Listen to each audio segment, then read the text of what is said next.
వైతరిణి రెండవ భాగం. ఒకటవ భాగంలో మాధవయ్య పున్నమ్మల సంతానం 4 కొడుకులు, 1 కూతురు. కూతురు బాలనాగమ్మ. లేక కలిగిన ఆడపిల్ల నాగమ్మ అపురూపంగా పెరిగి పెద్దదవుతుంది. 3 కొడుకులకు పెళ్లి చేసి కూతురికి సంబంధాలు చూస్తుంటారు.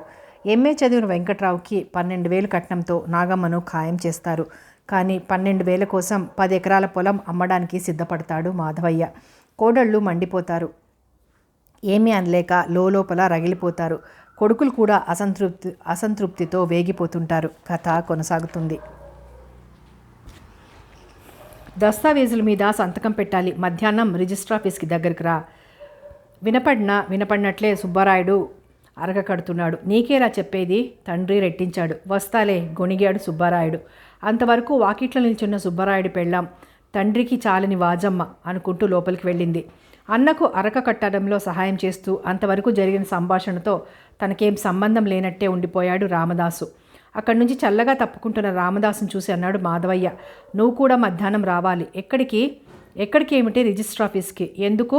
దూకుడుగా వచ్చిన ప్రశ్నకు ఓ క్షణం నివ్వెరపోయాడు తండ్రి. ఎందుకేమిట్రా? దస్తావేజు మీద సంతకం పెట్టాలి. నేను పెట్టను. ముందు నాది నాకు పంచు. నేను వేరుకుండా పెట్టుకుంటాను అన్నాడు వల్లించిన పాఠం అప్పచెప్తున్నట్టు. తండ్రి విస్తుపోయాడు. తెల్లబోయిన సుబ్బారాయుడు అరక ముందు అలాగే నిలబడిపోయాడు. కిటికీలోంచి భర్త ప్రయోజకత్వాన్ని చూస్తున్న కమల మురిసిపోయింది. చూసావా నా ప్రతాపం అన్నట్టు నాగరత్న ముఖంలోకి చూసింది గర్వంగా. నాగరత్నానికి తల కొట్టేసినట్లయింది. అన్నం తిని మహాలక్ష్మమ్మ చెట్టు కింద చీట్లపై కాడటానికి వెళ్తున్న నాగభూషణం చిన్నన్న మాటలకు ఆశ్చర్యంగా నిలబడిపోయాడు. మళ్ళీ ఏదో ఆలోచించిన వాళ్ళ ముఖం పెట్టి, అవును నాన్న, రామదాస్ చెప్పింది నాకు నచ్చింది. ఎవరిది వాళ్లకు పంచిస్తే ఏ గొడవ ఉండదు అన్నాడు. అప్పుడే భోజనం చేసి బయటకు వచ్చిన సత్యం అన్నాడు, ఏంటన్నయ్యా పంచేది? నీకు మరీ మతిపోతోంది. ఇల్లు ఇట్లా దోచిపెడుతుంటే చూస్తూ ఊరుకోమంటావా? ఏం నీకు పెళ్ళామా? పెళ్ళా? ఎన్నైనా చెప్తావు అన్నాడు రామదాసు.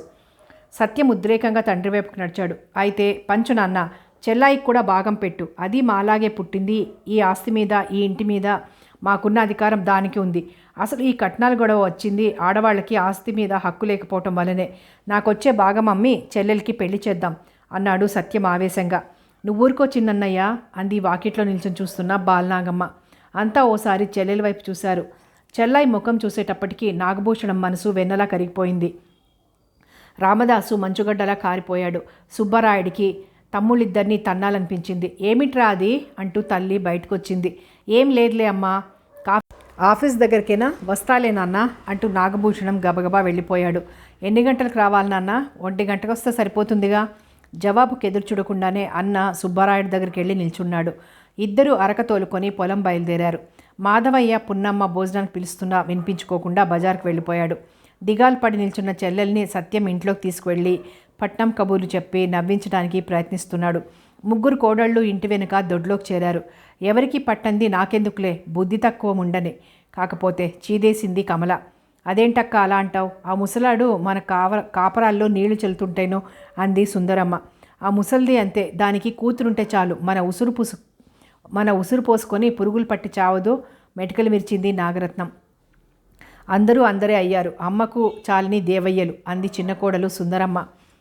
పెళ్ళి పెటాకులు కాని సన్యాసి మాటలకు లొంగిపోయారు అందరూ.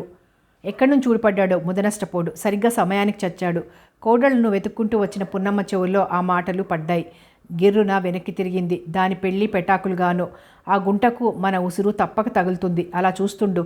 పున్నమ్మ గుండెల్లో ఏదో గుచ్చుకున్నట్లయింది. తనను చూస్తే రెండో కోడలు ఆ మాట అందని తెలియకపోలేదు. కిక్కురు మనకుండా అక్కడి నుంచి వెళ్ళిపోయింది పున్నమ్మ. బాలనాగమ్మ పెళ్లి మాధవయ్య బ్రహ్మాండంగా జరిపించాడు. చెయ్యటంలోనూ 5 రోజులు పెళ్లి చేశాడు. ఒక్కగానొక్క కూతురాయే. చెయ్యక చేస్తాడా ఏం? 16 రోజుల పండగ వెళ్లేదాకా వచ్చిన బంధువులంతా మాధవయ్య ఇంట్లో పడి తిన్నారు. అల్లుడికిచ్చిన 12,000 కాక పెళ్లి ఖర్చులు 5-6,000 దాకా అయిపోయాయి. పెళ్లికి వచ్చిన వాళ్ళు వెంకట్రావును చూసి అతని చదువు, వంశగౌరవం విని నాగమ్మ అదృష్టవంతురాలన్నారు. నా కూతురు కంటే అదృష్టవంతురాలు ఎవరున్నారు అనుకుంటూ లోపలే ఉప్పొంగిపోయింది పున్నమ్మ.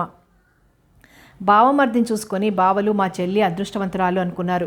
16 రోజుల పండగ నాడు జంగులపాలెం నుంచి మాలదాసులు వచ్చారు బుర్రకథ చెప్పటానికి. ఇంటి ముందు చేపలు వేసుకొని ఆడవాళ్ళంతా కూర్చున్నారు. ఏం కథ చెప్పమంటారండి? పెద్దదాసు అడిగాడు మాధవయ్యను. కాంబోజరాజు కథ చెప్పించునాన్న అన్నాడు రామదాసు. నాకు చిన్నమ్మ కథ అంటే ఇష్టం, అత్తగారి చెవులో పడాలన్నట్లుగా అంది నాగరత్నం. చిన్నమ్మ కథ అంటే శ్రీలక్ష్మమ్మ కథే బాగుంటుంది అంది కమల వాల్యూమ్ పెంచి. చిన్నమ్మ కంటే లక్ష్మమ్మ కంటే తిరుపతమ్మే ఎక్కువ కష్టాలు పడింది అత్తయ్య, తిరుపతమ్మ కథ చెప్పించండి అంది చిన్న కోడలు సుందరమ్మ. అమ్మ తల్లి ఒడిలో కూర్చున్న బాలనాగమ్మ అంది. ఏం తల్లి, ఏం కావాలి? పున్నమ్మ కూతుర్ని అతి మెత్తగా అడిగింది.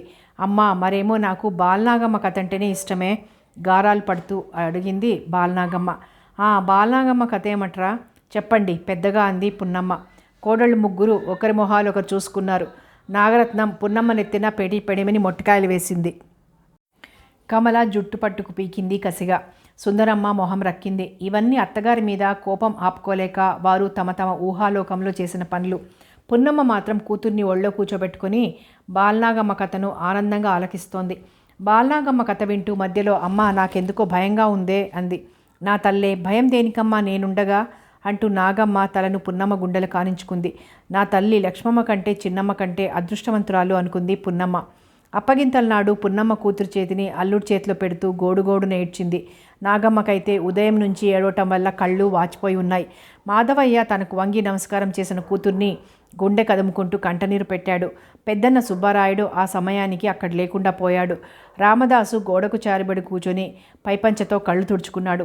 నాగభూషణం గొడ్ల సావిట్లో నులకమంచం మీద ముసుగు తన్ని పడుకున్నాడు. పిలవటానికి వెళ్లిన వాళ్లను కొట్టినంత పనిచేశాడు. ఆ ఇంట్లో 3 హృదయాలు మాత్రం తేలిగ్గా గాలి పీల్చుకున్నాయి. చిన్నన్న సత్యనారాయణ పెళ్లైన రాత్రే తమ పార్టీ వాళ్ల నుంచి పిలిపొచ్చిందని వెళ్ళిపోయాడు.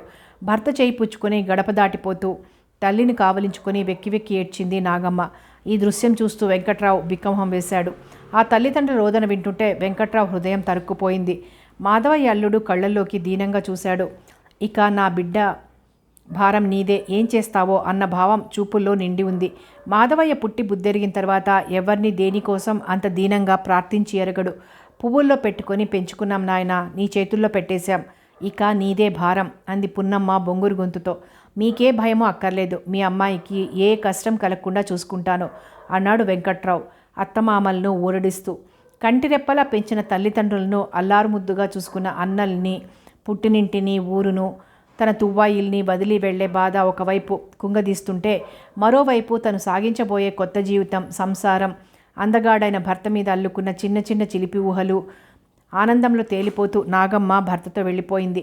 నాగమ్మ లేని ఆ లంకంత ఇల్లు నోరు తెరుచుకొని నిల్చున్న పెద్ద పులిలా కనిపించింది పున్నమ్మకు. ఇల్లంతా బోసిగా బావరమంటూ కనిపించసాగింది మాధవయ్యకు. ఇల్లంతా ఖాళీగా వెలవెలబోతున్నట్లు అనిపించింది అన్నలకు. తన కాళ్లకు ప్రతి నిమిషం అడ్డుపడుతున్న బంధం ఏదో తెగిపోయినట్లు సంతోషంగా తిరగసాగారు కోడళ్ళు ముగ్గురు. ఎల్లప్పుడూ తన కొంగు పట్టుకొని తన నీడలా తిరిగిన కూతుర్ని మర్చిపోలేకుండా ఉంది పున్నమ్మ. ఎప్పుడూ దిగులుగా కనిపించే పున్నమ్మను దిగాలు పడి చూసేవాడు మాధవయ్య. భార్యాభర్తలు తీరిగ్గా ఉన్నప్పుడల్లా నాగమ్మ ముచ్చట్లు చెప్పుకుంటూ ఈ లోకాన్నే మర్చిపోయేవారు. పెళ్లి చేసి చూడు అన్నట్లు కూతురు పెళ్లి చేసి వెనక్కి చూసుకున్న మాధవయ్యకు 40 ఎకరాల మాగాణి 30 కనిపించింది. ఊళ్ళో 2000 దాకా అప్పులు కనిపించాయి. వెంకట్రావు విశాఖపట్నంలో కాపురం పెట్టాడు. పెళ్లిలో ఇచ్చిన 12,000 కట్నం మేనమామ భార్య చేతుల్లో పోసి రుణవిముక్తుడయ్యాడు. ఏ కలెక్టర్ అవుతాడనుకున్న భర్త కాలేజీ లెక్చరర్ మాత్రమే కావటం నాగమ్మకు కొంత అసంతృప్తిని కలిగించిన మాట మాత్రం వాస్తవమే. కానీ ఆ అసంతృప్తి ఆమెను ఎంతో కాలం బాధించలేదు. దానికి కారణం భర్త ఆచరణే. ముఖ్యంగా విశాఖపట్నంలో జీవితం ఆమెకి ఎంతో ఆకర్షణీయంగా కనిపించింది. వెంకట్రావుకు తను చదివిన కాలేజీలో ఉద్యోగం లభించింది. మహారాణిపేటలో ఒక మేడ మీద 2 గదులు అద్దెకు తీసుకున్నారు. భర్త ప్రేమలో ఒక విధంగా నాగమ్మ తల్లిదండ్రులను, పుట్టింటిని మర్చిపోయిందనే చెప్పాలి. ఇంట్లో పైపని చూసుకోవటానికి పని మనిషి ఉంది. నాగమ్మ వద్దంటున్నా వినిపించుకోకుండా వంట మనిషిని కూడా పెట్టాడు వెంకట్రావు. సాయంకాలం కాలేజీ నుంచి రాగానే భార్యని బీచ్కో, షికారుకో, సినిమాకో తీసుకెళ్లేవాడు. స్నేహితుల ఇళ్లకు కూడా తీసుకెళ్తుండేవాడు. మొదట భర్త స్నేహితులతో మాట్లాడడం అంటే నాగమ్మకు జంకుగా ఉండేది. తెలుగులో వచ్చే అన్ని మాసపత్రికలు, వారపత్రికలు కొనేవాడు వెంకట్రావు భార్య కోసం. ఆమెతో వాటిలో వెలువడే కథల గురించి విమర్శనాత్మకమైన చర్చలు చేసేవాడు. నాగమ్మ చురుకైన బుర్ర త్వరలో బస్తీ జీవితానికి కావలసిన తెలివితేటలు నేర్చుకుంది. 6 నెలలు తిరగకుండానే మాధవయ్య, పున్నమ్మ 2 సార్లు వచ్చి వెళ్ళారు. మా నాగమ్మ ఎంత మారిపోయిందో పున్నమ్మ ఆశ్చర్యపోయింది. మాధవయ్య తృప్తిగా నవ్వుకున్నాడు. ఆనాటి సాయంత్రం వెంకట్రావు ఇంటికి రాగానే నాగమ్మ పసుపు రాసిన కార్డును వెంకట్రావు చేతికి అందించింది. అది చూసి అతను ముఖం ముడుచుకున్నాడు. మా భూషణం అన్నయ్యకు కూతురు పుడితే మీరు ముఖం ముడుచుకున్నారేం? కిలకిలా నవ్వింది నాగమ్మ. బార్సాలకు వెళ్తావా? నీరసంగా ప్రశ్నించాడు. వెళ్దామనే ఉంది అంది భర్త కళ్ళల్లోకి లోతుగా చూస్తూ. నీ ఇష్టం అన్నాడు వెంకట్రావు ముభావంగా. మరీ ఇంత ఇదైతే ఎట్లాగండి? మంచికి చెడుకు కూడా వెళ్ళకపోతే మా వాళ్ళేమనుకుంటారు? నేను వద్దన్నానా? వెళ్ళమని అంటున్నానుగా. నేను వెళ్ళనులేండి. వేసవి సెలవులకి ఇద్దరం వెళ్దాం. మిమ్మల్ని విడిచి నేను మాత్రం ఉండగలనా? విప్పారిన ముఖంతో నా బాల ఎంత మంచిదో అంటూ భార్యను ఆప్యాయంగా దగ్గరకు తీసుకున్నాడు. ప్రయాణం మానుకున్నందుకు నాకేమిస్తారు? ఏమిమ్మంటావు? అడుగు. నా ప్రాణాలు ఇవ్వనా? మీరు లేని మీ ప్రాణాలు నాకెందుకు? అమ్మాయి గారికి బస్తీ నీళ్లు బాగానే వంటబట్టాయి. భలే మాటలు నేర్చింది. అంతా మీ గొప్పతనమే. లెక్చరర్ గారి భార్యకు ఈ మాత్రం తెలివితేటలు లేకపోతే ఎలా? ఇవాళ సినిమాకి తీసుకెళ్ళండి. ఇదే నా బహుమానం. చచ్చాం. పరీక్ష పేపర్లు దిద్దాలే. సరే పద, ఏం చేస్తాం? ఇలా నాగమ్మ జీవితం విశాఖపట్నం పూలతెరలో తేలిపోతోంది. వెంకట్రావు ఆమెని ఒక క్షణం విడిచి ఉండలేడు. ఓ రోజు సాయంత్రం వస్తూనే వెంకట్రావు ఉసూరుమంటూ పడక కుర్చీలో కూలబడ్డాడు. చేతిలో ఇంగ్లీష్ దినపత్రిక ఉంది. ఏమండి అలా ఉన్నారు? ఒంట్లో బాగాలేదా? అడిగింది ఆదుర్దాగా నాగమ్మ. నాకేం, నేను బాగానే ఉన్నాను. మరి ఎందుకు అలా డీలాగా ఉన్నారు?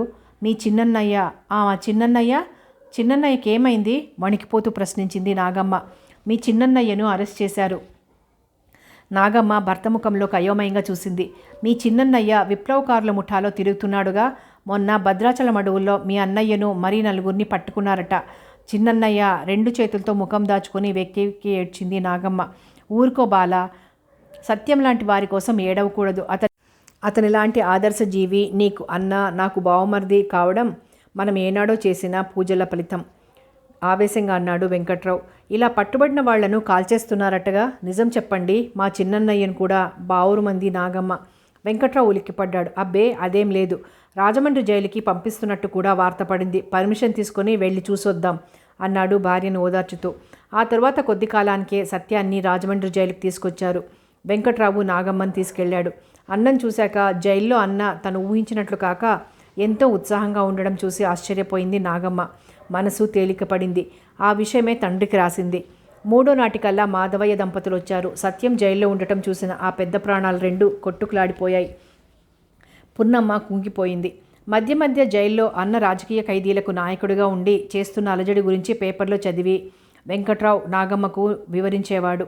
అన్న ఒక పోలీస్ ఆఫీసర్ని చెంపదెబ్బ కొట్టి బాగా దెబ్బలు తిన్నాడని తెలుసుకున్నప్పుడు నాగమ్మకు సత్యం తాను చిన్నప్పుడు కాశీ మజిలీ కథల్లో చదివిన రాజకుమారులు గుర్తొచ్చారు. ఒకరోజు వెంకట్రావు నాగమ్మతో అన్నాడు, మీ అన్నయ్యను ఆంధ్రదేశానికి దూరంగా కడలూరు జైలుకి బదిలీ చేస్తున్నారు. బాలనాగమ్మ కంటనీరు పెట్టుకుంటూ అంది. ఒక్కసారి వెళ్ళి చూసొద్దామండి. లాభం లేదు. అతన్ని చూడ్డానికి ఇప్పుడు పర్మిషన్ ఇవ్వరట. నాగమ్మ కుమిలి ఏడ్చింది. కాలచక్రం గిర్రున 2 సార్లు తిరిగింది. నాగమ్మ పెళ్ళై 2 ఏళ్లు నిండాయి. ఆ రోజు ఉదయం నిద్రలేస్తున్న వెంకట్రావు భార్యతో అన్నాడు, ఈరోజు నేను కాలేజీ ఎగ్గొడుతున్నాను. ఎందుకు? ఒంట్లో బాలేదా? ఇవాళ ఏ రోజో గుర్తుందా? భార్య కళ్ళలోకి చిలిపిగా చూశాడు. నాగమ్మ కళ్ళు లజ్జాభారంతో వాలిపోయాయి. నాగమ్మ మనసు మధురభావంతో నిండిపోయింది. దాని తాలూకు మార్ధవం ముఖాన్ని అలుముకుంది. ఇవాళ నా స్నేహితుల్ని భోజనానికి పిలిచాను. ఎంతమంది వస్తారు? అంది కనురెప్పల్ని విలాసంగా ఎత్తుతూ. 4. దానికేం? అన్నీ 10 గంటల్లోగానే సిద్ధం చేస్తాను. ఆ తర్వాత మనందరం సుబ్బారావు కారులో సింహాచలం రోడ్డు మీదకి వెళ్తాం. నేను రాను బాబు. మీ స్నేహితుల మధ్య ఒక్కదాన్ని. సుబ్బారావు భార్య కూడా వస్తుంది. ఆవిడ చాలా మంచిదండి. బాగా చదువుకుంది కూడా.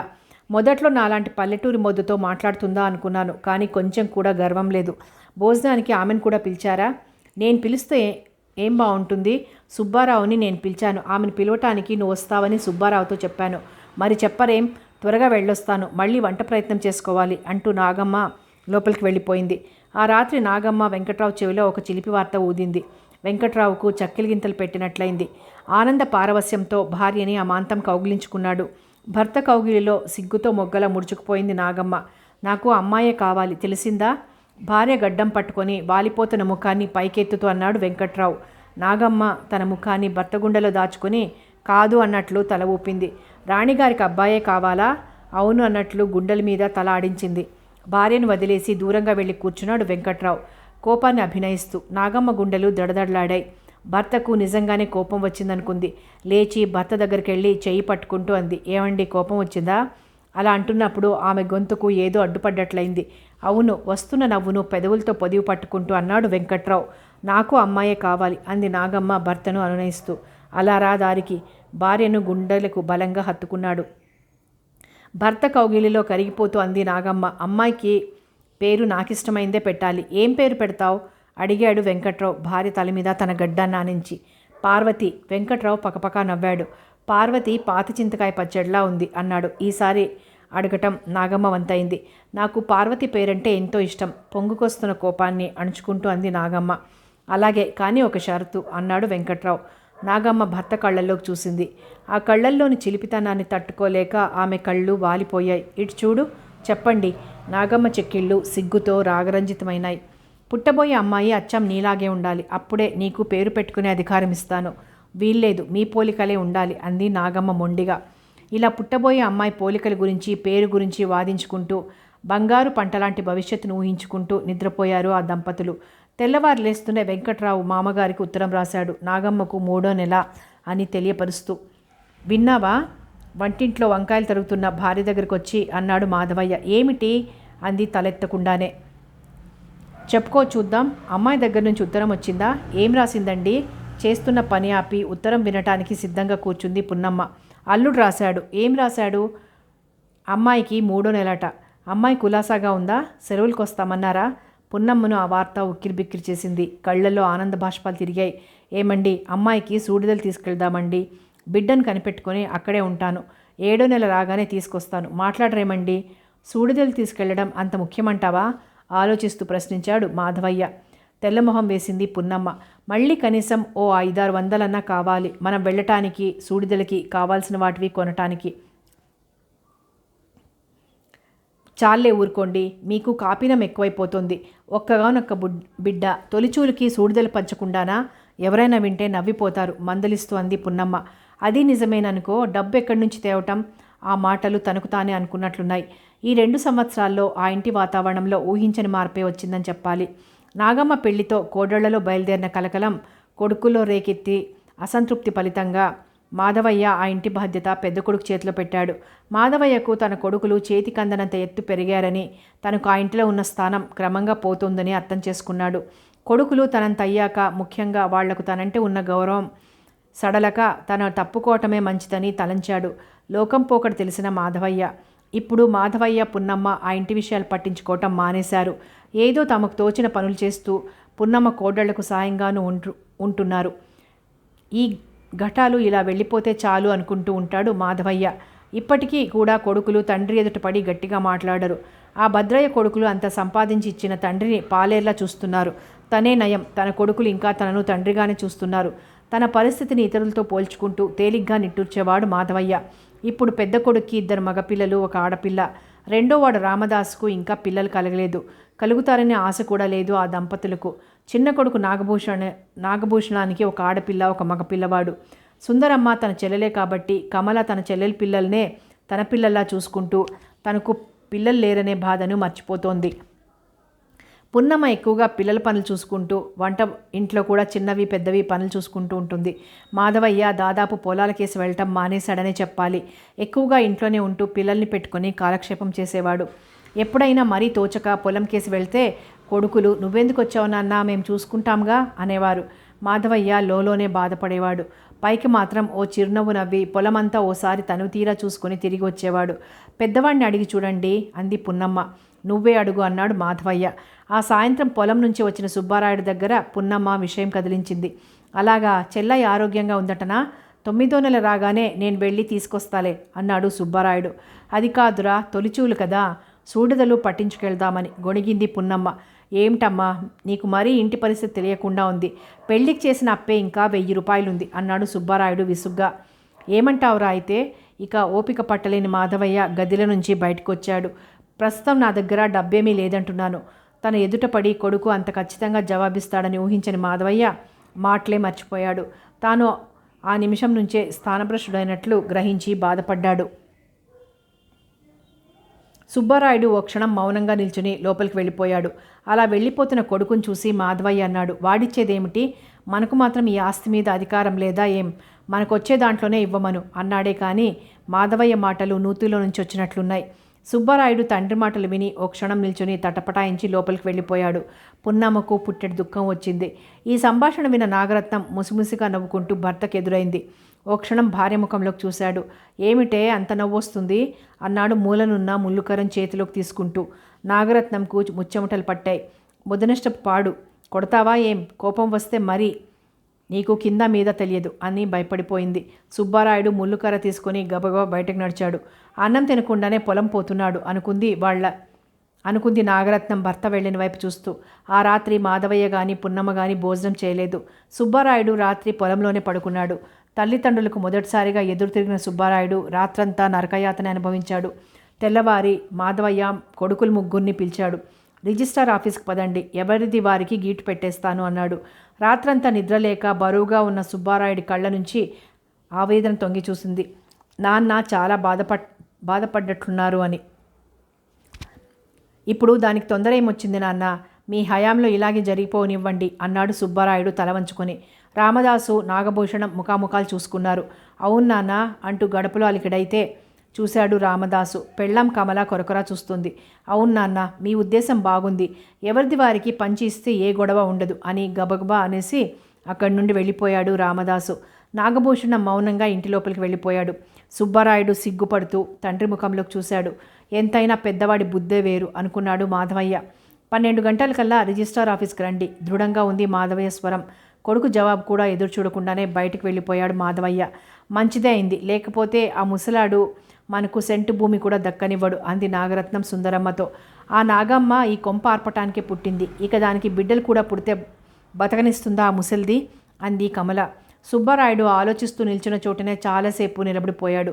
పున్నమ్మకు పుట్టెడు దుఃఖం వచ్చింది వాళ్ళ మాటలు వింటుంటే. పోనీలే, ఇప్పటికైనా మన వాళ్ళు కళ్ళు తెరిచారంది సుందరమ్మ. పున్నమ్మ అన్ని మాటలు వింది, గుడ్ల నీరు కుక్కుకుంది. ఒకనాడు కోడళ్లకు తన ముందు నోరు తెరవాలంటేనే భయంగా ఉండేది. కొడుకులు తండ్రి ఎదుట పడటానికి జంకేవారు. ఏది కావాలన్నా తనకు చెప్పి తండ్రికి చెప్పించేవారు. చెల్లెలు కింద నడిస్తే అరిగిపోతుందేమో అనుకునేవారు. తను ఒకనాడు ఈ ఇంటికి కోడలుగా వచ్చింది. అప్పటికే అత్తగారు పోయారు.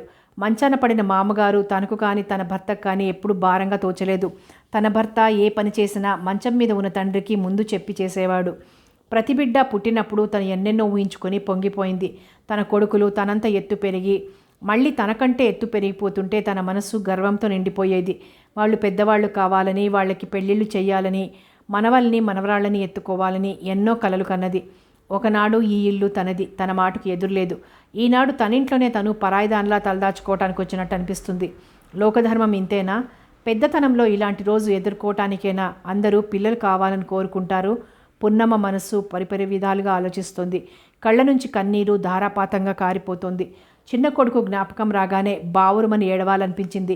సత్యం జైల్లో పడ్డప్పటి నుంచి రోజు ఆ మాతృహృదయం క్షోభిస్తూనే ఉంది. వాడే ఇంటి పట్టున ఉంటే ఇలా జరిగేదా? ఏమో, ఎవరు చెప్పగలరు? వీళ్ళు మాత్రం ఇంతగా మారిపోతారని అనుకుందా? భోజనం చేసి రిజిస్టర్ ఆఫీస్కి బయలుదేరుతున్న పెద్ద కొడుకుతో పెద్ద కోడలు అంటున్న మాటలు పున్నమ్మను ఈ లోకంలోకి తెచ్చాయి. ఏమండి? ఏంటి? కసురుకున్నట్లుగా అన్నాడు సుబ్బారాయుడు. ఏంటండి ప్రతిదానికి కసురుకుంటారు? నిలదీసినట్లుగా అడిగింది. సుబ్బరాయుడు ఒక క్షణం భార్య ముఖంలోకి చూశాడు. నాగరత్నం ఇటీవల భర్త దగ్గర ధైర్యంగానే మాట్లాడుతోంది. ఆడదానికి ఒకసారి భర్త ముందు నోరు చేసుకునే ధైర్యం వచ్చాక మగవాడు నోరు మూసుకోక తప్పదు. సుబ్బరాయుడికి పిల్లలు పెద్దవాళ్ళు అవుతూ ఉంటే భార్య దగ్గర గట్టిగా మాట్లాడే శక్తి తగ్గుతూ ఉంది. సరేలే, త్వరగా చెప్పు. మీ తమ్ముడి భాగం ఆ ముసలోళ్ళకి అప్పజెప్పారు. రేపు వచ్చి నా భాగం మీద వచ్చిన ఐవేజ్ ఏమైందని మనల్ని అడుగుతాడు. ఇంతకీ నువ్వనేదేమిటే? కసురుకున్నాడు సుబ్బారాయుడు. సుబ్బారాయుడికి మనసులో లేదు. నా రాత, నా కర్మ నెత్తి బాదుకుంది నాగరత్నం. బాగబాకు, ఏడ్చేదేదో సరిగ్గా ఏడు విసుక్కున్నాడు సుబ్బారాయుడు. ఏమిటా? మరిది ఆస్తి మీద ఆజమాయిషి మీరే తీసుకోండి. ముసలోళ్ళకిస్తే అంత నాగమ్మకే దోచిపెడతారు.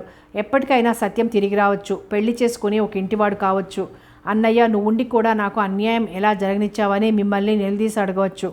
ఇంటికి పెద్దవాడిగా మీరే తమ్ముణ్ణి ఒక ఇంటివాణ్ణి చేసే బాధ్యత చివరకు. భార్య ఆంతర్యం అర్థం చేసుకోలేని సుబ్బారాయుడికి ఆమె మాటలు సబబుగానే తోచాయి. జవాబు ఇవ్వకుండా గబగబా బయటకు వెళ్ళిపోతున్న భర్తను చూస్తూ నా రాత, నా కర్మ అంటూ తలబాదుకుంది. రాతకోతలు అయిపోయాయి. 30 ఎకరాల మాగాణిని 5 భాగాలుగా చేశారు. తల్లిదండ్రులకు వచ్చిన భాగం వాళ్ళు అమ్ముకోకూడదు. వాళ్ళు బతికున్నంత వరకు దాని మీద వచ్చే ఆదాయాన్ని అనుభవించాల్సిందే. వాళ్ళ తదనంతరం ఆస్తి కొడుకులకు సమంగా పోతుంది. తండ్రి అదేమనలేదు. మాధవయ్య మౌనంగా సంతకం పెట్టేసి వెళ్ళిపోయాడు. సత్యం ఆస్తి మీద ఆజమాయిషి పెద్ద కొడుకు తీసుకున్నాడు. సత్యం బాటాగా వచ్చిన తూర్పు వైపు 2 గదుల్లో తల్లి తండ్రి ఉండటానికి నిశ్చయమైంది. పున్నమ్మ ఆ రాత్రికి రాత్రే తమ కోసం కేటాయించిన గదుల్లోకి వచ్చేసింది. మాధవయ్య పున్నమ్మ దిగాలు పడి ఒకరెదురుగా ఒకరు కూర్చున్నారు. గతాన్ని నెమరువేసుకుంటూ. ఎవరి ఆలోచనల్లో వాళ్ళు ఉండిపోయారు. నాగభూషణం రిజిస్టర్ ఆఫీస్ నుంచి ఇంటికి రాలేదు. ఏదో డ్రామా ఉందని చెప్పి బస్తీకి వెళ్ళిపోయాడు. సుబ్బారాయుడు పొలంలో దగ్గరగా మంచం వేసుకొని రాత్రంతా జాగారం చేశాడు. రామదాస్ మాత్రం బాధపడినా భార్య ముందు ఉత్సాహంగానే కనిపించడానికి ప్రయత్నించాడు. ఊళ్ళో ఒకప్పుడు మాధవయ్య అంత అదృష్టవంతుడు లేడనే వాళ్లే మాధవయ్యను చూసి జాలిపడ్డారు. ఏం బాబు అంది ఏమీ ఎరగనట్లే. ఈ 1000 రూపాయలు నీ దగ్గర ఉంచమ్మా. చెల్లాయికి సూడిదలు పట్టించుకెళ్ళు. నేను డబ్బు ఇచ్చినట్టు నీ కోడలకు తెలియనివ్వకు అని రూపాయల కట్ట పున్నమ్మ చేతిలో పెట్టి గబగబా బయటికి వెళ్ళిపోయాడు. పున్నమ్మ చేతిలో డబ్బు వైపు చూస్తూ కూర్చుంది. పెద్దవాడు వచ్చిపోతున్నాడు ఎందుకు అడిగాడు. అప్పుడే లోపలికి వచ్చిన మాధవయ్య భార్య చేతిలో డబ్బు చూసి ఆశ్చర్యపోయాడు. డబ్బు ఇవ్వటానికి వచ్చాడు. ఎట్లాగైనా వాడి బుద్ధే వేరు. వాడు ఇలా వేర్లు పడినందుకు ఎంత బాధపడుతున్నాడో వాడి ముఖమే చెప్తోంది. వాడికి చెల్లెలంటే ఎంత అభిమానమో. సూడిదలు పట్టించుకెళ్ళమని 1000 రూపాయలు ఇచ్చాడు. వాడేం చేస్తాడు పాపం. పెళ్ళాం నోటికి భయపడుతున్నాడు. మన బంగారం మంచిదైతే ఎవరేం చేస్తారులే. అనవసరంగా పరాయి తల్లి కన్నబిడ్డను ఎందుకు అనుకోవాలి. నేను ఎవరినేమన్నాను అనే ఇప్పుడు. ఆహా నువ్వన్నావని కాదు, అసలు ఈ విషయం చెప్తున్నాను. పిల్లకు సూడిదలు తీసుకుని వెళ్తాను. ఎల్లుండి మంచిది అంది పున్నమ్మ. మాధవయ్య పలకలేదు. రకరకాల పిండి వంటలు, కూతురికి అల్లుడికి బట్టలు వగైరా తీసుకుని విశాఖపట్నం వచ్చి వాలిపోయింది పున్నమ్మ. తల్లిని చూడగానే నాగమ్మ పరిగెత్తుకొచ్చి కావలించుకుంది. అమ్మా నాన్న రాలేదేం అడిగింది బాలనాగమ్మ. మీ నాన్నకు పొలం పనులున్నాయి, నిన్నే అక్కడికి తీసుకొచ్చేయమన్నారు అన్నది పున్నమ్మ. కొడుకులు వేరుపడిన సంగతి నాగమ్మకు పున్నమ్మ చెప్పలేదు. పిల్ల బెంబేలు పడిపోతుంది. అసలే వట్టి మనిషి కూడా కాదు అనుకుంది. అల్లుడు ఇంకా రాలేదా? లేదమ్మా, ఆయన 5 గంటలకు కానీ రారు. అందుకే నీకోసం స్టేషన్కి ఆయన స్టూడెంట్ని పంపించారు. ఏమ్మా ఒంట్లో కులాసాగా ఉంటుందిగా? కూతుర్ని తనివి తీరా చూసుకుంటూ ప్రశ్నించింది. బాగానే ఉన్నాను. నువ్వు స్నానం చేయమ్మా, పెందరాళ్ళనే భోజేదు గాని. రాత్రి ఎప్పుడు తిన్నావో అంటూ తల్లి తెచ్చిన సామాను ఒక్కొక్కటే సర్దసాగింది. నాగమ్మ తనకు తెలిసిన వాళ్ళందరికీ తల్లి తెచ్చిన సూడిదలు పంచింది. ఇంటి దగ్గరగా ఉన్న వాళ్లకు తల్లిని వెంట పెట్టుకుని వెళ్ళి ఆమె చేత ఇప్పించింది. మాటల్లో పున్నమ్మ భాగాలు పంచుకున్న సంగతి నాగమ్మకు చెప్పింది. నాగమ్మ ముందు నమ్మలేదు. నమ్మక ఆశ్చర్యపోయింది. తర్వాత బాధపడింది. తన బాధను భర్త ముందు వెళ్ళబోసుకుంది. కాలం మారుతుంది బాల. ప్రతి వాళ్ళు సుఖంగా స్వతంత్రంగా బ్రతకడం నేర్చుకుంటున్నారు. ఉమ్మడి కుటుంబ వ్యవస్థ ఈనాటి పరిస్థితులకు అనుకూలంగా లేదు. కష్టమో నిష్ఠూరమో ఎవరి బ్రతుకు వాళ్ళు బ్రతకాలనుకోవడం తప్పు కాదు అన్నాడు వెంకట్రావు. అన్నయ్యలు అమ్మా నాన్న అంటే ఎంత గౌరవం చూపించేవారు. నాన్న మాటకి ఎదురు చెప్పేవారు కాదు. పెళ్ళిళ్ళయ్యాక అన్నయ్యలు పూర్తిగా మారిపోయారు. బాలనాగమ్మ గొంతులో ఏదో పడ్డట్టయింది. అదేం మాట బాల, వాళ్లకు పెళ్ళిళ్ళై పిల్లలు కలిగాక వాళ్ళ మీద కొన్ని బాధ్యతలు పడతాయిగా. ఎప్పుడూ ఒకటిగానే ఉండాలంటే కుదురుతుందా? కావచ్చు, కానీ కనీ పెంచి అంత వాళ్ళని చేసిన తల్లిదండ్రుల్ని వృద్ధాప్యంలో వదిలివేయటం న్యాయమంటారా? రేపు వీళ్ల కొడుకులు కూడా వీళ్లను అలాగే చూస్తారుగా ఆవేశంగా అంది బాలనాగమ్మ. వెంకట్రావు మాట్లాడలేదు. భార్య ఆవేదనని అర్థం చేసుకున్నాడు. నాగమ్మ చిన్నన్నయ్య కబుర్లు చెప్తుంటే పున్నమ్మ కంటతడి పెట్టుకుంది. అలా చూస్తుండమ్మా చిన్నన్నయ్య ఎంత గొప్పవాడవుతాడో. వాళ్ళ పార్టీ అధికారంలోకి వస్తే చిన్నన్నయ్య తప్పక మంత్రి అవుతాడట ఆయన చెప్తూ ఉంటారు. ఏమోనమ్మా, ఈ జన్మలో మళ్ళీ వాడు నా కళ్ళకు కనిపిస్తాడో లేదో. పున్నమ్మ ముక్కు చీదింది. అవేం మాటలమ్మా, అపశకనపు మాటలు. చిన్నన్నయ్య తప్పకొస్తాడు, చాలా గొప్పవాడవుతాడు. చిన్నన్నయ్య అందరిలాంటి వాడు కాదు. అన్నయ్యలు వేరుపడ్డారని, నాన్న నువ్వు వేరుగా ఉన్నారని తెలిస్తే రెక్కలు కట్టుకొచ్చి వాలిపోతాడు, మిమ్మల్ని వదిలేసి వెళ్ళాడు అంటున్న నాగమ్మ కంఠం గద్గదమైంది. ఏమోనమ్మా, నాకు ఆ ఆశ లేదు. అడ్డాల నాడు బిడ్డలు కానీ గడ్డలు వచ్చాక బిడ్డలా? ఎక్కడైనా వాడు సుఖంగా ఉండటమే కావాల్సింది పున్నమ్మ రుద్ధకంఠంతో అంది. బాలా త్వరగా బయలుదేరండి. వెంకట్రావు వస్తూనే హడావిడి చేశాడు. ఎక్కడికండి? సినిమాకు. సినిమాకా? నాగమ్మ సందేహిస్తోంది. మీ అమ్మగారికి సినిమా చూపిద్దాం, అందుకే ఈ ప్రోగ్రాం. వెంటనే బయలుదేరండి. అమ్మ ఆయన సినిమాకి వెళ్దామంటున్నారు ఆనందంగా అంది నాగమ్మ. వెళ్ళిరండి తల్లి, నువ్వు కూడా రావాలమ్మా. అసలు ఇవాళ ఈ ప్రోగ్రాం వేసిందే నీకోసం. నేనెందుకమ్మా, చిన్నవాళ్ళు మీరిద్దరూ వెళ్ళిరండి. అదేంటండి అత్తయ్య గారు, మీరు ఇక్కడ ఉన్ననాళ్ళు మేము ఎక్కడికి వెళ్తే అక్కడికి రావాల్సిందే అన్నాడు వెంకట్రావు గౌరవం ఉట్టిపడే స్వరంతో. ఇంకా మాకెందుకు నాయన ఇవన్నీ? అదేంటండి, మేము ఎప్పుడైనా చూస్తాం. ముందు ఇంకా చాలా సమయం ఉంది. మీలాంటి వారు ఇంకెప్పుడు చూస్తారు? బయలుదేరండి అన్నాడు వెంకట్రావు. మా నాయనే మనసులోనే మురిసిపోయింది పున్నమ్మ. పున్నమ్మ విశాఖపట్నంలో ఉన్న ఆ 2 నెలలు అల్లుడు కూతురు రోజు ఎక్కడికో ఒక చోటకు తీసుకెడుతూనే ఉన్నారు. కూతురు కాపురం చూసి పున్నమ్మ పొంగిపోయింది. 6వ నెల జొరబడక ముందే కూతుర్ని తీసుకొని పున్నమ్మ పాలేనికి పయనమైంది. బయలుదేరి వస్తూ నాగమ్మ భర్తకు ఎన్నో అప్పగింతలు పెట్టింది. వేళకు భోజనం చేయమని, ఆరోగ్యం జాగ్రత్తగా చూసుకోమని, ఇంకా ఏమేమో చెప్తూనే ఉంది. కూతురు అల్లుడి అన్యోన్యతను, సంసారాన్ని చూసి అసలు చదువుకున్న వాళ్ళ దారే వేరు. ఇన్ని రోజులనుగా చూస్తోంది. ఒకరినొకరు పొరపాటుగా కూడా నొప్పించుకోలేదు అనుకుంది పున్నమ్మ. బండి బయలుదేరబోయే ముందు కిటికీ దగ్గర కూర్చున్న నాగమ్మ ప్లాట్ఫామ్ మీద నిల్చిన భర్త ముఖంలోకి దిగులుగా చూసింది. వెంకట్రావు చిరునవ్వుతోనే కనిపిస్తున్నాడు. కానీ ఎందుకో అతడికి చెప్పలేని దిగులుగా ఉంది. నేను చెప్పింది గుర్తుందా? చిలిపిగా చూస్తూ భార్యతో అన్నాడు వెంకట్రావు. వెంటనే అర్థం కాని నాగమ్మ తెల్లముఖం వేసింది. అదే అమ్మాయి కొంటెగా చూశాడు. నాగమ్మ బుగ్గల్లోకి రక్తం చిమ్మింది. గులాబీ ఛాయలు వెలుగుతున్న పాలరాతి విగ్రహంలా ఉంది.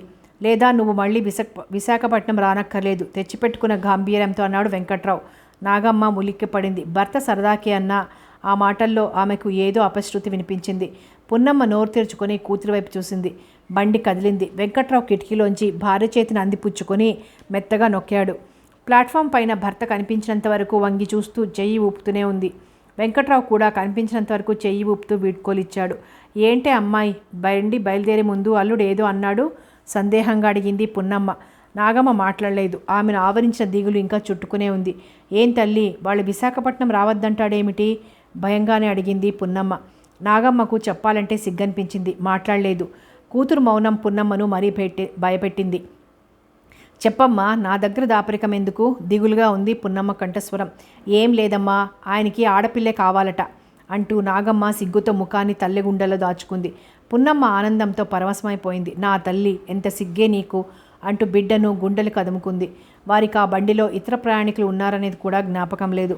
12,000 కట్నంతో ₹1,00,000 అల్లుండి సంపాదించుకున్నాం అనుకుంది పున్నమ్మ. పుట్టింటికి వచ్చిన నాగమ్మను అన్నలు వదినలు ఆప్యాయంగానే ఆహ్వానించారు. పెద్దవాణ్ణి నాగమ్మ పురుడు నా ఇంట్లోనే పోసుకుంటుందమ్మా అన్నాడు సుబ్బారాయుడు. చిన్నవాణ్ణి గనుక ఆ అవకాశం నాకివ్వాలి అన్నాడు నాగభూషణం. మీ ఇల్లు నా ఇల్లు ఏమిట్రా, నాకు తెలియదు. మీకు చెల్లెలంటే ఎంత అభిమానమో. ఇంకా పెద్దవాళ్ళం మేం బతికే ఉన్నాముగా. ఆ తరువాత ఎటు దానికి మీరే ఉన్నారు అంది పున్నమ్మ.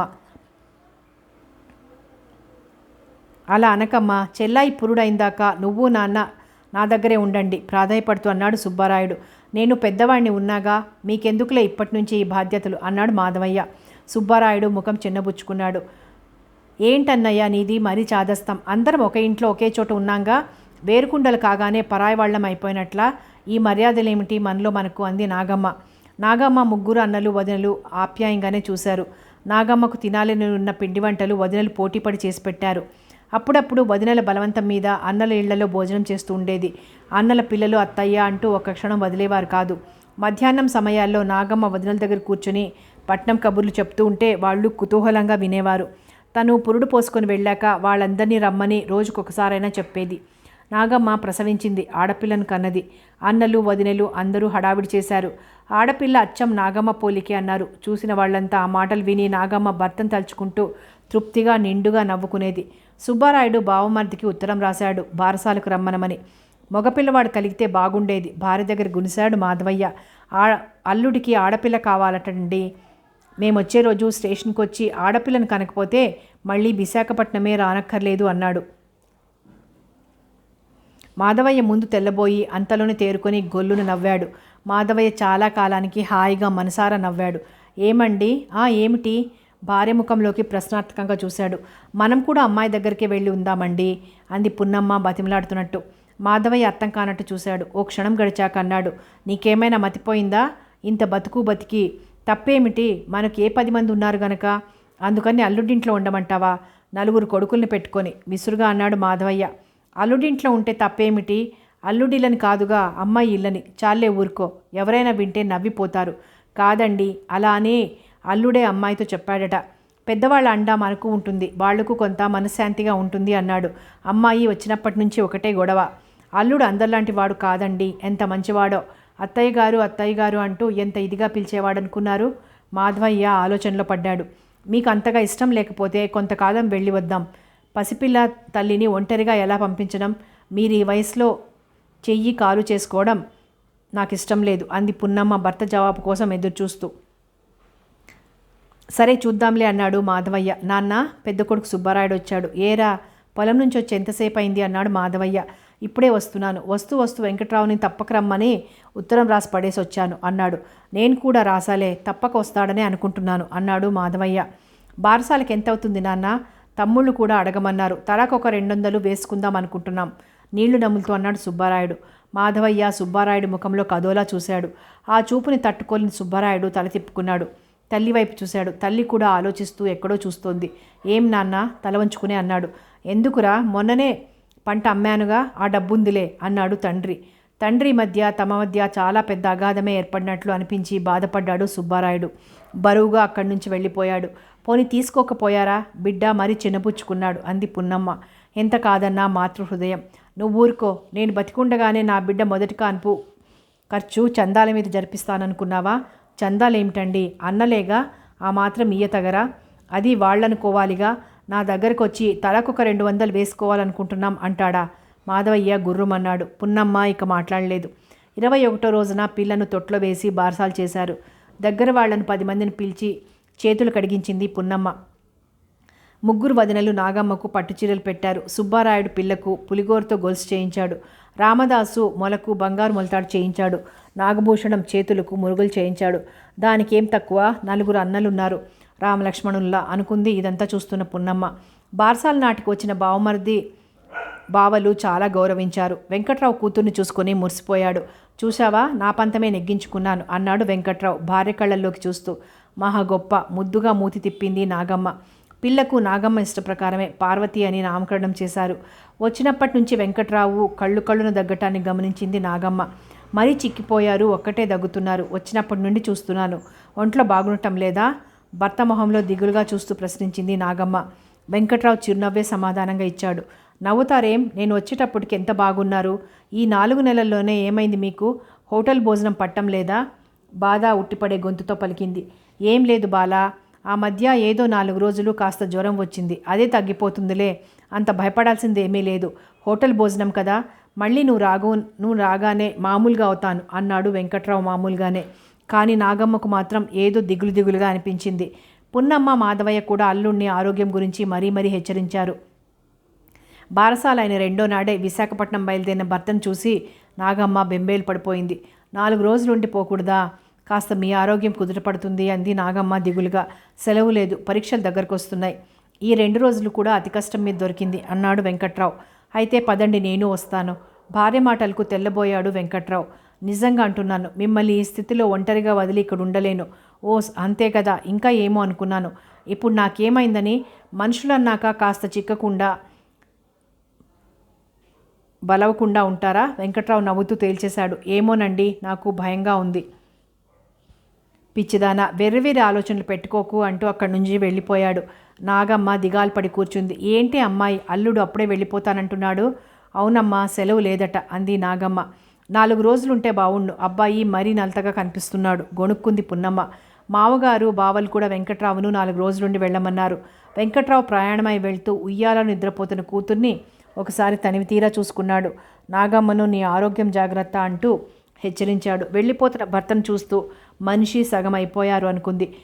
పుట్టింట్లో ఉన్న నాగమ్మ ధ్యాసంతా భర్తపైనే. ఆరోగ్యం ఎలా ఉందో, రోజు భోజనం సరిగ్గా చేస్తున్నారో లేదో, డాక్టర్కు చూపించుకున్నారో లేదో ఆలోచించగా ఒకరోజు నాగమ్మ మనసు మరీ కలతపడేది. రెక్కలు కట్టుకొని పోయి భర్త ముందు వాలిపోవాలనిపించేది. వెంకట్రావు గురించి వారానికో ఉత్తరం వస్తూనే ఉంది. అందులో సగభాగం కూతుర్ని గురించి, మిగతా సగభాగం నాగమ్మ ఆరోగ్యం గురించి ఉండేది. చివరి వాక్యంలో మాత్రం తన ఆరోగ్యం బాగానే ఉందని, ఆ విషయం గురించి ఆదుర్దా పడవద్దని రాసేవాడు. అయినా నాగమ్మకు దిగులుగానే ఉండేది. పిల్లకు 3వ నెల వచ్చింది. కాస్త ఒళ్ళు చేసింది. నాగమ్మ విశాఖపట్నానికి ప్రయాణం కట్టింది. పున్నమ్మ కూతుర్ని వెంట పెట్టుకొని విశాఖపట్నం బయలుదేరింది. స్టేషన్ వరకు మాధవయ్య సుబ్బారాయుడు వచ్చి బండెక్కించారు. స్టేషన్కి వచ్చిన వెంకట్రావును చూసి నాగమ్మ నిర్ఘాంతపోయింది. మనిషి మరీ చిక్కిపోయి ఉన్నాడు. కళ్ళు లోతుగా ఉన్నాయి. కళ్ళ చుట్టూ నల్లటి చారలు ఏర్పడ్డాయి. పచ్చని శరీర ఛాయ వన్నె తగ్గింది. చిరునవ్వుతో పార్వతిని భార్య చేతుల నుంచి అందుకున్నాడు. నాగమ్మ కళ్ళల్లో గిర్రున నీరు తురిగింది. ఏమిటి నాయనా, మరీ సగమైపోయావు? పున్నమ్మ గొంతుకు ఏదో అడ్డుపడినట్లయింది. అబ్బే ఏం లేదు, హోటల్ తిండి పడలేదు. బాల వచ్చింది కదా, ఇక బాగుపడతాను అన్నాడు ఏదో పెద్ద విషయం కాదన్నట్టు. నాగమ్మ భర్తతో ఒక్క మాట మాట్లాడలేదు. పెళ్ళుబికి వస్తున్న దుఃఖాన్ని దిగమింగుకోవటంలో సతమతమవుతోంది. జట్కా బండిలో కూతుర్ని కూడా ఒక్క మాట మాట్లాడలేదు. వెంకట్రావు కూడా మాట్లాడలేదు. పలకరిస్తే నాగమ్మ నెత్తిన నీళ్లకుండా భళ్ళున బద్దలవుతుందని తెలుసు వెంకట్రావుకి. వాకిలి ముందు బండి ఆగగానే నాగమ్మ లోపలికి పరిగెత్తింది. పున్నమ్మ వెంకట్రావు చేతుల్లో ఉన్న పిల్లని తీసుకుని లోపలికి నడిచింది. బండివాడికి డబ్బులు ఇచ్చి లోపలికి వచ్చిన వెంకట్రావుని చుట్టుకొని నాగమ్మ బావురమని ఏడ్చింది. ఏమిటి బాల ఇది, ఇప్పుడు నాకేమైందని మృదువుగా మందలించాడు. నన్ను నా బిడ్డను అన్యాయం చేయకండి. వెక్కిళ్ళ మధ్య నుంచి ఆగి ఆగి వెలువడ్డాయి ఆ మాటలు. ఇదిగో చూడు, మీ అమ్మగారు ఎలా దిగాలుపడి నిలబడిపోయారో. నాకేం కాలేదు, కొద్దిగా బలహీనంగా ఉన్నానని చెప్పానుగా అన్నాడు వెంకట్రావు భార్య చెక్కిళ్ళ మీద కన్నీటిని తుడుస్తూ. నాగమ్మ వచ్చాక వెంకట్రావు కొంచెం తీరినట్లుగా కనిపించాడు. అయినా నాగమ్మ భర్తను రోజు మంచి డాక్టర్కి చూపించుకోమని పోరుతూనే ఉంది. చూపించుకుంటాను అంటూనే నిర్లక్ష్యం చేసేవాడు వెంకట్రావు. భార్య పోరు పడలేక ఇంటి పక్కనే ఉన్న డాక్టర్కి చూపించుకుంటే ఏవో ఇంజెక్షన్లు ఇచ్చాడు. కొంత ఆరోగ్యం బాగుపడినట్లే అనిపించింది. ప్రతి చిన్నదానికి డాక్టర్ల దగ్గరకు వెళ్ళటం అంటే మహా చిరాకు వెంకట్రావుకి.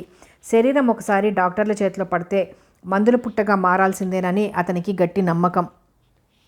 3 నెలలు ఇట్టే గడిచిపోయాయి. పార్వతి చిందాటం నేర్చుకుంది. ఇల్లంతా కలిగి తిరుగుతుంది. తండ్రిని బాగా గుర్తుపడుతుంది. తండ్రిని చూడగానే చేతులు చాస్తుంది. వెంకట్రావుకి పార్వతి అంటే ప్రాణం. మాధవయ్యకు ఒంట్లో బాగాలేదని ఉత్తరం వస్తే పున్నమ్మ ప్రయాణం కట్టింది. వెళ్తూ అల్లుడి ఆరోగ్యం గురించి కూతుర్ని మరీ హెచ్చరించింది. నన్నేం చేయమంటావమ్మా, ఆ మనిషి నా మాట లెక్క చేయకపోతే ఎలా చిక్కిపోతున్నారో చూస్తున్నావుగా. రాత్రి కళ్ళున ఒకటే దగ్గటం. నాగమ్మ కన్నీరు పెట్టుకుంది. అవునే తల్లి, మనిషిని చూస్తుంటే భయంగా ఉంది. నాకు వెళ్ళాలని లేదు, కానీ ఆరోగ్యం బాగాలేని మీ నాన్న ఏం బాధపడుతున్నారో ఏమో. ఆ మనిషికి అభిమానం ఎక్కువ. కొడుకుల ఇళ్లల్లో ఒక్క పూట కూడా ముద్ద ఎత్తరు. బాగాల పంపుళ్లతో మీ నాన్న కూడా చాలా కుంగిపోయారు. అవునమ్మా, అన్నయ్యలు ఇలా మారిపోతారని నాన్న కలలో కూడా అనుకుని ఉండరు.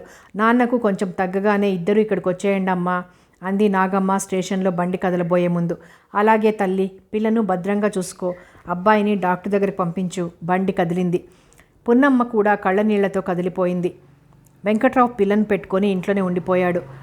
ముందులా వెంకట్రావు కాలేజీకి వెళ్ళి వచ్చాక మళ్ళీ బయటికి వెళ్ళడం లేదు. సగం ఓపిక లేకపోవటం, సగం ఇంట్లోనే కాలక్షేపం జరిగిపోవటం కారణం. నాగమ్మ వంట మనిషిని మాన్పించింది. సినిమాలకు వెళ్ళటం తగ్గిపోయింది.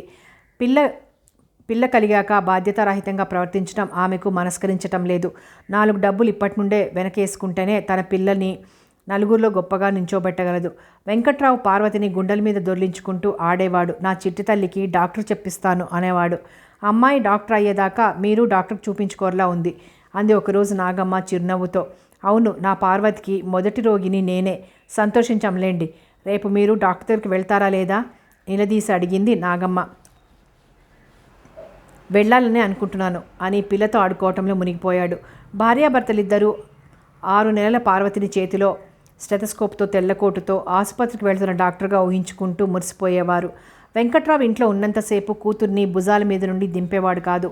అతని జీవితమంతా ఆ పసిపాప చుట్టూనే పరిభ్రమిస్తున్నట్లుండేవాడు. ఆ పసిదాని బోసి నవ్వుల్లో ఎన్నో కలలను చూసేవాడు. ఆ అమాయకపు చూపుల్లో ఎన్నో ఆశలు అల్లుకున్నాడు. వెంకట్రావు తెలిసిన డాక్టర్ దగ్గర మందు తీసుకుంటూనే ఉన్నాడు. కానీ ఉన్నట్టుండి ఆరోగ్యం క్షీణించసాగింది. రాత్రుళ్ళు దగ్గు ఎక్కువైంది. అతని దగ్గు నాగమ్మ ప్రాణాలను తోడేసేది. మీరు ఆరోగ్య విషయంలో జాగ్రత్త తీసుకోవటం లేదు అంది నాగమ్మ ఒకనాటి ఉదయం. మందు తింటూనే ఉన్నాగా ఆ డాక్టర్ మీద నమ్మకం పోయింది. ఎవరైనా మంచి డాక్టర్కి చూపించుకోండి. గవర్నమెంట్ ఆసుపత్రిలో పెద్ద డాక్టర్ దగ్గరికి వెళ్ళండి అంది నాగమ్మ రుద్ధకంఠంతో. అలాగే కాదు, రేపే వెళ్తానని మాట ఇవ్వండి. వెళ్తానన్నానుగా. ఇంతకాలం అదే పోతుందనుకున్నాను. నాకు చాలా బాధగానే ఉంది. రేపే వెళ్తాను. అంతలో దగ్గుతెర వచ్చింది. బయట నుంచి వెంకట్రావు అన్న కేక వినిపించింది. ఆ స్వరం ఎవరిదో గుర్తుపట్టిన వెంకట్రావు సంతోషంగా ఒక్క దూకులో బయటకొచ్చాడు. ఒరేయ్ రఘు, చెప్పకుండా చేయకుండా ఊడిపడ్డావేమ్రా ఉల్లాసంగా ప్రశ్నించాడు వెంకట్రావు. రఘు పేరు వినగానే నాగమ్మ కూడా బయటకొచ్చింది. రఘు వెంకట్రావునే తెల్లమొహం వేసి చూస్తూ నిల్చుండిపోయాడు. ఏమిట్రా అలా నిల్చుండిపోయావు? వెంకట్రావు రఘును దాదాపు కావలించుకున్నంత పనిచేశాడు. లోపలికి రండన్నయ్య అంది నాగమ్మ. రఘు వెంకట్రావు ప్రాణ స్నేహితుడు. ఇతను కూడా వెంకట్రావు చేస్తున్న కాలేజీలోనే పనిచేస్తుండేవాడు. సంవత్సరం కూడా కాలేదు హైదరాబాద్లో సైకాలజీ ప్రొఫెసర్ ఉద్యోగం వస్తే వెళ్ళిపోయాడు. ఏంటి చెల్లమ్మ వీడు ఇలా అయిపోయాడు? రఘు స్వరంలో ఆశ్చర్యం, బాధ. నేను ముందంటే నేను ముందున్నాయి. రారా బాబు ముందు లోపలికి రా. ఉత్సాహంగా వెంకట్రావు రఘు చేయి పుచ్చుకొని లోపలికి తీసుకెళ్లాడు. ఏమిటోరా, ఒంట్లో బాగుంటం లేదా? రఘు వెంకట్రావుని ప్రశ్నించాడు. ఏదో కాస్త బలహీనంగా ఉంటుంది. అప్పుడప్పుడు సాయంకాలాల్లో జ్వరం కూడా వస్తుంటుంది. డాక్టర్లు ఏమన్నారు? ఆదుర్దాగా ప్రశ్నించాడు. అసలు ఆయన సరిగ్గా డాక్టర్లకు చూపించుకుంటేగా అంది నాగమ్మ. రఘు చిత్రంగా చూశాడు. ఏరా, నిజమేనా? ఇంత ఈడియట్ అనుకోలేదు. విశాఖపట్నంలో ఉండి ఇంతకాలంగా జ్వరం వస్తుంటే డాక్టర్లకు చూపించుకోవటం ఏమిటి? జీవితం మీద అంత విరక్తి కలిగిందా? మందలింపుగా అడిగాడు. చూస్తుంటే నాకు అలాగే ఉంది. నేనంటే విరక్తి కలిగిందేమో. దుఃఖం పెళ్ళుబికింది నాగమ్మ కంఠంలో. బాలా బాధగా నిట్టూర్చాడు వెంకట్రావు. మరి లేకపోతే ఏంట్రా? డాక్టర్లకు ఎందుకు చూపించుకోలేదు? ఇద్దరికి చూపించుకున్నాను. మందు కూడా తింటున్నాను. అది నేను చెవిలో ఇల్లు కట్టుకొని పోరగా ఊరు పేరు లేని డాక్టర్ దగ్గర ఏదో మందు తెచ్చుకుంటున్నారు అంది నాగమ్మ. ఒరే రఘు, అమ్మాయిని చూపిస్తాను ఉండరా అంటూ లోపలికి వెళ్ళాడు వెంకట్రావు. ఇదన్నయ్య ఆయన వరుస అంది నాగమ్మ రఘుతో. చూడ్రా, మా అమ్మాయి ఎంత అందంగా ఉందో. నా పార్వతిని డాక్టర్ని చేస్తాను అంటూ నిద్రపోతున్న బిడ్డని భుజాన వేసుకొని వచ్చాడు. రఘు పార్వతిని తీసుకున్నాడు. పార్వతి కళ్ళు తెరిచి గొల్లుమంది. రఘు మామయ్య ఏడవకు. ఒరే, మా అమ్మాయిని మీ అబ్బాయికి చేసుకుంటావట్రా? అలాగే అన్నాడు రఘు పెద్ద ఉత్సాహం చూపించకుండానే. నాగమ్మ కళ్ళొత్తుకుంటూ లోపలికి వెళ్ళిపోయింది. మీ వాడికి ఇంజనీర్ చెప్పిస్తేనే మా అమ్మాయిని ఇస్తాను తెలుసా అన్నాడు వెంకట్రావు. అలాగేలే, బయలుదేరు. ఎక్కడికి రా? బండి దిగి వచ్చి స్నానమన్నా చేయకుండా అప్పుడే ఊరి మీద పడతానంటావే? మెల్లిగా వెళ్ళొచ్చులే. విశాఖపట్నం ఎక్కడికి పారిపోదు అన్నాడు వెంకట్రావు ఎగతాళి చేస్తూ. బయలుదేరు, డాక్టర్ దగ్గరికి వెళ్దాం. డాక్టర్ శంకర్రావు అని మంచి డాక్టర్, నా స్నేహితుడు కూడా అన్నాడు రఘు. రేపెళ్ళొచ్చులే. వీల్లేదు, బయలుదేరు అంటూ వెంకట్రావు మరో మాట మాట్లాడడానికి అవకాశం ఇవ్వకుండా రఘు బయలుదేరాడు. వెళ్ళిరండి, అన్నయ్య దేవుడిలా వచ్చాడు సమయానికి అంటూ నాగమ్మ చెరో గ్లాసుడు కాఫీ అందించింది. పార్వతిని తీసుకుంది. డాక్టర్ దగ్గర నుంచి తిరిగి వచ్చిన రఘును ఆదుర్దాగా ప్రశ్నించింది నాగమ్మ. డాక్టర్ ఏమన్నాడన్నయ్య? రేపు హాస్పిటల్కి రమ్మన్నాడు. ఎక్స్రే తీయాలట. రఘు మాటలు వింటూనే స్తంభించిపోయింది నాగమ్మ. భయపడకమ్మా, శంకర్రావు మంచి డాక్టర్ అన్నాడు రఘు. ఎక్స్రే తీస్తారు, రక్త పరీక్ష మొదలైన టెస్టులు కూడా పూర్తి అవుతాయి. వెంకట్రావుకు క్షయ అని బాగా ముదిరిపోయిందని, ఊపిరితిత్తులు కూడా బాగా దెబ్బతిన్నాయని చెప్పాడు డాక్టర్. 6 నెలల పాటు మదనపల్లి వెళ్ళి ఉండటం మంచిదని చెప్పాడు. ఆ విషయం విని వెంకట్రావు దిగాలు పడిపోయాడు. ఇంతవరకు వస్తుందనుకోలేదు. ఏదో మామూలు అవస్థే, అదే పోతుందిలే అనుకున్నాను. రఘు ద్వారా విషయం విన్న నాగమ్మకు తను నిలబడి ఉన్న భూమి తనను మోసం చేసినట్లు అనిపించింది. ప్రపంచమంతా చీకటి గుహలా తోచి నిలువెల్లా వణికిపోయింది. వెంకట్రావుని కావలించుకొని బోరున ఏడ్చింది. రఘు ఆమెను ఎన్నో విధాలా ఓదార్చడానికి ప్రయత్నించాడు. ఈ రోజుల్లో క్షయవాదికి భయపడాల్సిందేమీ లేదన్నాడు. వెంటనే వెంకట్రావుని మదనపల్లికి పంపించి ఏర్పాటు చేయమని చెప్పాడు. 4 రోజులుండి రఘు హైదరాబాద్ వెళ్ళాడు. మదనపల్లి వెళ్లేంత వరకు శంకర్రావు వైద్యం చేయడానికి అన్ని ఏర్పాట్లు చేసి వెళ్ళాడు. ఇంకా 4 రోజులు ఉందామనుకున్నానమ్మా, కానీ సెలవు లేదు. మదనపల్లి సీటు కొరకు కూడా శంకర్రావు గారే ప్రయత్నిస్తానన్నారు. అప్పుడప్పుడు వారి పరిస్థితి నాకు రాయమని కూడా చెప్పాను. మళ్ళీ వీలు చూసుకొని నేను కూడా వస్తాను అన్నాడు రఘు బయలుదేరే ముందు. నాకు భయంగా ఉందన్నయ్య. ఇంతలోనే ఇంత ముంచుకొస్తుందనుకోలేదు. బొంగురుపోయిన గొంతుతోంది. భయం ఏమీ లేదమ్మా. మనుషులు అన్నాక జబ్బులు రాకుండా ఉంటాయా? నువ్వు మాత్రం వాడి ముందు కంటనీరు పెట్టొద్దు. ధైర్యంగా ఉన్నట్లు కనిపించాలి. అలాగే అన్నయ్య. 2 చేతులతో ముఖం కప్పుకొని కుమిలి ఏడ్చింది. అదో వాడు వస్తున్నాడు, ఊరుకోమ్మ. నాన్నగారికి ఉత్తరం రాయి అన్నాడు రఘు. నాగమ్మ ముఖం తుడుచుకుంటూ లోపలికి వెళ్ళిపోయింది. నాగమ్మ ఆ రోజే తండ్రికి ఉత్తరం రాసి పడేసింది. మీ అల్లుడికి. ఏం రాయమంటారు నాన్న? అమ్మని తీసుకుని ఓసారి రండి. డాక్టరు ఆయనకు చేతులు వణుకుతున్నాయి నాన్న, క్షయవాది అన్నాడు. ఎలాగో ఉత్తరం పూర్తి చేసింది. ఉత్తరం చూసుకున్న మాధవయ్య దంపతులు భూమిలోకి కుంగిపోయారు. పొలం పనుల వల్ల సుబ్బారాయుడు బయలుదేరలేకపోయారు. నాట్లు వేసే రోజులు. నాగభూషణాన్ని పిలిచి అన్నాడు. నువ్వు వెళ్ళిరా తమ్ముడు, అమ్మను నాన్నను తీసుకుని వెళ్ళు. డబ్బు అవసరం ఉంటుందేమో, నీ దగ్గర ఉంటే సర్దు, తర్వాత చూసుకుందాం. చెల్లాయి ఎంత బాధపడుతుందో అన్నాడు సుబ్బారాయుడు. అలాగే అన్నయ్య, సాయంత్రం బండికే నాన్నను అమ్మను తీసుకుని బయలుదేరుతాను అన్నాడు నాగభూషణం బరువుగా. 2 నాటికల్లా తల్లి తండ్రిని తీసుకుని నాగభూషణం విశాఖపట్నం వచ్చి వాలిపోయాడు. పున్నమ్మ కూతుర్ని కావలించుకొని గోడున ఏడ్చింది. అన్నం చూసి నాగమ్మ కంటనీరు పెట్టుకుంది. ఊరుకోమ్మ, తగ్గిపోతుందిలే, మదనపల్లి పంపిద్దాం అంటూ అనేక విధాల చెల్లెల్ని ఓదార్చాడు నాగభూషణం. మాధవయ్య లోపల కుమిలిపోయాడు. పైకి ఒక్క మాట అనలేదు. ఆ విషయం విన్న వెంకట్రావు మేనమామ అంతా ఇంకా దగ్గర బంధువులు విశాఖపట్నం వచ్చారు. వచ్చిపోయే జనంతో ఇంట్లో ఖర్చు ఇబ్బందిగా పెరిగిపోయింది. వెంకట్రావు సెలవు పెట్టి ఇంట్లోనే ఉంటున్నాడు. అతను ఎప్పుడూ దిగులుగా మౌనంగా ఆలోచిస్తూ కూర్చుంటున్నాడు. నాగమ్మ తెచ్చిపెట్టుకున్న ధైర్యంతో తిరుగుతోంది. నాగభూషణం వెళ్తూ తల్లి చేతిలో 1000 రూపాయలు పెట్టి వెళ్ళాడు. మదనపల్లిలో సీటు దొరకటానికి మరో 3 నెలలు పట్టింది. వెంకట్రావు మందులకు మాకులకు బాగా ఖర్చవుతూనే ఉంది. మధ్యలో సుబ్బారాయుడు ఒకసారి వచ్చి చెల్లెలికి ధైర్యం చెప్పి వెళ్ళాడు. వెళ్తూ ఓ 500 ఇచ్చి వెళ్ళాడు. మాధవయ్య పున్నమ్మ మెడలో పెద్ద గొలుసు అల్లుడికి కూతురికి తెలియకుండా అమ్మి ఇంటి ఖర్చులకు వాడుతున్నాడు.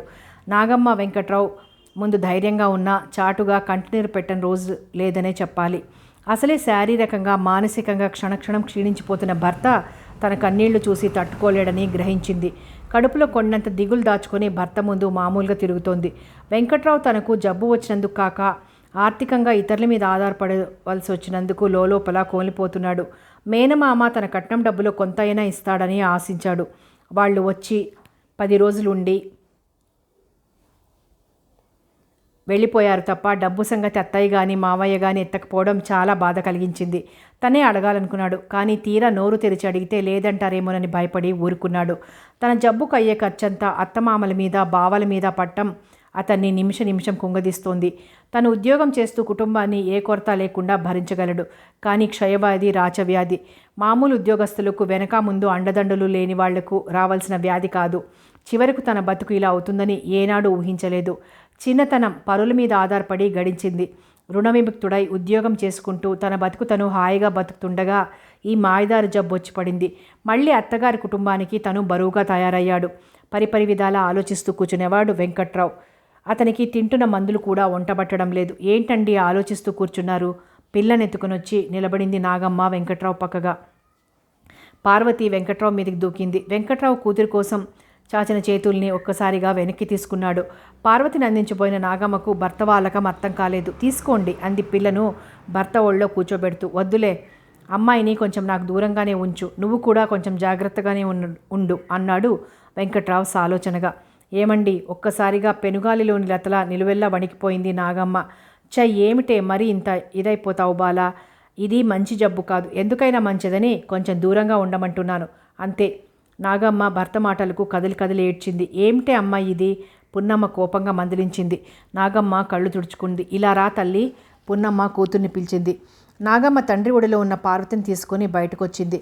అబ్బాయి ముందు ఏడబోద్దని నాన్నగారు చెప్పలేదు అని మందలించింది. అమ్మ, ఆయన ఎంత మాట అన్నారో తెలుసా?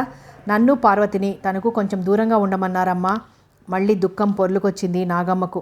అవునమ్మా, అతను అన్నదానిలో తప్పేం లేదు, నేనే చెప్దామనుకుని సందేహించాను అంది పున్నమ్మ.